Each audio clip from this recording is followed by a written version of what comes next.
আসসালামু আলাইকুম, কেমন আছেন সবাই? তো প্রথম শব্দটা হচ্ছে অল্ট্রাস্টিক। এইটার বিপরীত শব্দ কোনটা সেটা জানতে চাওয়া হয়েছে। তো অল্ট্রাস্টিক এই শব্দটার অর্থ হচ্ছে পরোপকারী।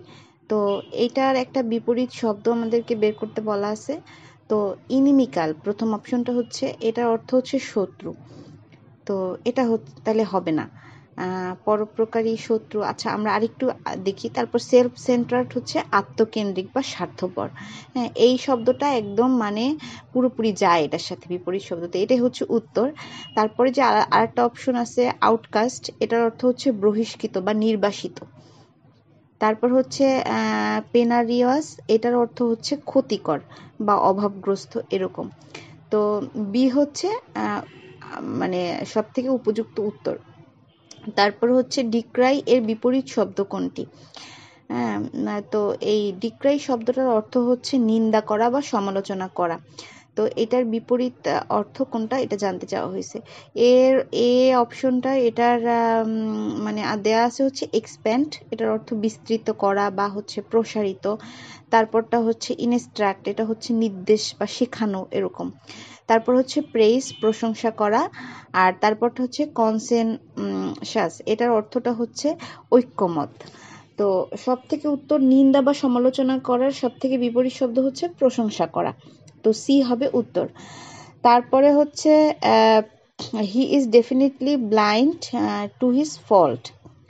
মানে ব্লাইন্ড টু এই শব্দটা হচ্ছে যে এটা অর্থ দাঁড়ায় এইরকম যে কারো মানে কি বলে, কারো দোষের প্রতি অন্ধ থাকা, মানে উপেক্ষা করা।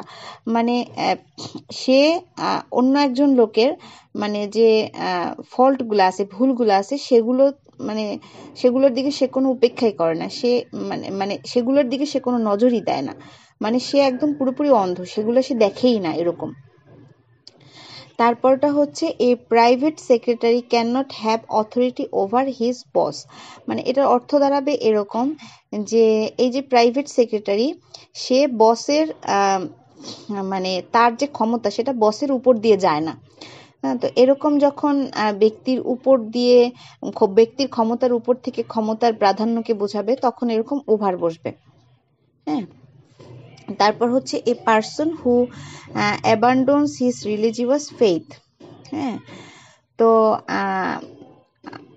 এই অ্যাবান্ডন শব্দের অর্থ হচ্ছে পরিত্যাগ করা। তো এটা এক কথায় প্রকাশের মতো যে একজন লোক যে হচ্ছে তার ধর্মের প্রতি বিশ্বাস নাই, হ্যাঁ, তাকে আসলে কি বলা হয়? তো এক নম্বর অপশন হচ্ছে অ্যাপোস্টেট, এটা শব্দটার অর্থ হচ্ছে ধর্মত্যাগী। তারপর হচ্ছে প্রোস্টেট, এটা শব্দটার অর্থ হচ্ছে মানে মানে এটা কি জানেন, এই যে এই বিষয়টা যেটা বলা আছে প্রোস্টেট, এটা হচ্ছে যে পুরুষ যে স্তন্যপায়ী প্রাণী থাকে, হ্যাঁ, তাদের যে মূত্রাশয় সেটা ঘাড় ঘিরে একটা গ্রন্থি থাকে, এটাকে বোঝানো হয়েছে। মানে যেখান থেকে এই প্রোস্ট্যাটিক তরল এগুলো নির্গত করা হয় এইটা। তো এটা তো হচ্ছেই না। তারপর হচ্ছে প্রোফেন, প্রোফেন শব্দটার অর্থ হচ্ছে অপবিত্র বা নাপাক। আর তারপর হচ্ছে মানে অ্যাগনিস্টিক। তো অ্যাগনিস্টিক শব্দটার অর্থ হচ্ছে এইরকম মানে যে ব্যক্তি হচ্ছে ঈশ্বরে বিশ্বাসও করে না আবার অবিশ্বাসও করে না, কোনোটাই করে না এরকম।